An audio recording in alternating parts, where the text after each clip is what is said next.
All right, today we're going to take a look at section 3 of chapter 16, which discusses some of the major battles in the Civil War and how this war as a whole really gets drug out. And the title is called No End in Sight because it ends up taking a heck of a lot longer than what both sides thought it would.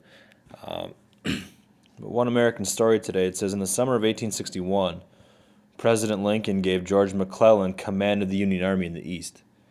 The Army had recently been defeated at Bull Run, and McClellan faced the task of restoring the soldiers' confidence while organizing and training an army that could defeat the Confederates. Within months, McClellan had accomplished the task and won the devotion of his troops. The entire nation expected great things. In November of 1861, Lincoln made McClellan general-in-chief of the entire Union Army. But while Lincoln kept urging him to attack Richmond, McClellan kept drilling his troops. He says, "Soon as I feel that my army is well organized and well disciplined and strong enough, I will advance and force the rebels to a battle on a field of my own selection. A long time must elapse before I can do that." And that's actually straight from General McClellan's journal. So Lincoln said McClellan had the slows, while McClellan was stalling in the east. Another general was winning victories out west. This picture right here is an actual shot back in 1861. Of President Lincoln meeting with George McClellan at an army camp in the north. So, pretty cool. Let's get started. Now that Union general in the west that was piling up victories was Ulysses S. Grant, goes on to become a president. But in civilian life, he'd failed at a lot of different things, but he had a simple strategy. Find out where your enemy is, get at him as soon as you can, strike at him as hard as you can, and keep moving on. In February of 1862, Grant made a bold move to take Tennessee. Using ironclads, Grant's forces captured two Confederate river forts. These were Fort Henry on the Tennessee River and Fort Donelson on the nearby Cumberland River. The seizure of Fort Henry opened up a river highway into the heart of the South. Union gunboats could now travel on the river as far as northern Alabama. When the people of Nashville, Tennessee heard the forts were lost, they fled the city in panic, and a week later, Union troops marched into Nashville. After Grant's river victories, Albert S. Johnson, the Confederate commander on the Western Front, ordered a retreat to Corinth, Mississippi. Grant followed, and by early April, Grant's troops had reached Pittsburgh Landing on the Tennessee River, and there he waited for more troops from Nashville. Johnston, however, decided to attack before Grant was able to gain reinforcements. So marching his troops up from Corinth on April 6th of 1862, Johnson surprised Union forces near Shiloh Church. The Battle of Shiloh in Tennessee turned into the fiercest fighting the Civil War had seen to that point. Commanders on each side rode into the thick of the battle to try to rally their troops. One famous Union general, William Tecumseh Sherman, had 3 horses shot out from under him. He'll play actually a pretty large role as we get further into our chapter. General Johnston was actually killed, and the command was passed to General Pierre Beauregard. By the end of the day, each side believed that dawn would bring victory. That night, though, there was a terrible thunderstorm, and lightning lit up the battlefield where dead and dying soldiers lay in water and mud. During the night, Union boats ran upriver to catch fresh troops and bring them down to Grant's camp, and then Grant did lead an attack at dawn, and he forced the exhausted Southern Army troops to retreat. Now, the cost of this battle for both sides was humongous. Union casualties at Shiloh numbered over 13,000, which is about 1/4 of those who had fought. The Confederates lost nearly 11,000 out of their 41,000 soldiers. Describing the piles of mangled bodies, General Sherman wrote home, "The scenes in this field would have cured anybody of war." Congressmen criticized Grant for the high casualties and urged Lincoln to replace him, but Lincoln replied, "I can't spare this man. He fights." Now, the spring of 1862 also brought other bad news for the Confederacy. On April 25th, a Union fleet led by David Farragut captured New Orleans, the largest city in the South. Rebel gunboats tried to ram the Union warships and succeeded in sinking one, but Farragut's ships ran through cannon fire and dodged burning rafts, and they were able to reach the city.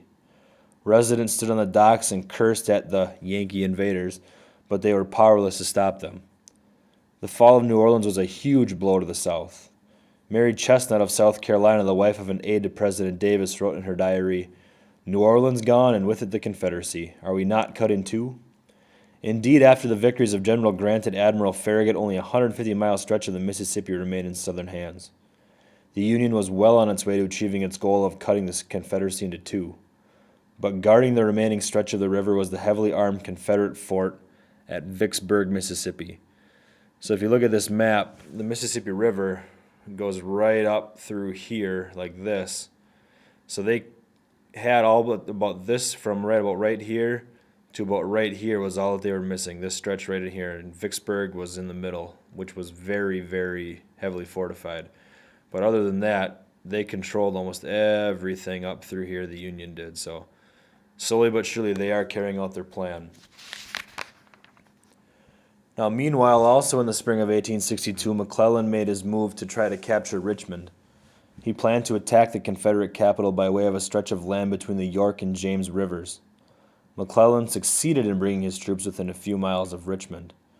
But in June 1862, Robert E. Lee took charge of the Army of Northern Virginia and proceeded to turn the situation around. Lee sent Jeb Stuart and his cavalry, his soldiers on horseback, to spy on McClellan. With about 1,000 men, Stuart rode around the whole Union Army in a few days and reported its size back to Lee. Lee then attacked McClellan's army, and the two sides clashed for a week from June 25th to July 1st of 1862 in what became known as the 7 Days' Battles. The Army of Northern Virginia suffered heavier losses, but it forced McClellan's army to retreat. In late August, the Confederate troops won a second victory at Bull Run, and Union troops withdrew back to Washington, and within just a few months, Lee was able to end the Union threat in Virginia entirely. Now, riding his wave of victories, General Lee decided to invade the Union, and he wrote to tell President Davis of his plan. Lee thought it was a crucial time with the North at a low point. And without waiting for Davis's response, Lee crossed the Potomac with his army and invaded Maryland in early September of 1862. Lee had several reasons for taking the war to the North. He hoped a victory in the North might force Lincoln to talk peace, and the invasion would give Virginia farmers a rest from war during the harvest season. The Confederates could also plunder northern farms for food. Lee hoped the invasion would show that the Confederacy could indeed win the war, which might convince Europe to side with the South. By this time, both Britain and France were leaning toward recognizing the Confederacy as a separate nation. They were pretty impressed by Lee's military successes, and their textile industry was also hurting from the lack of southern cotton.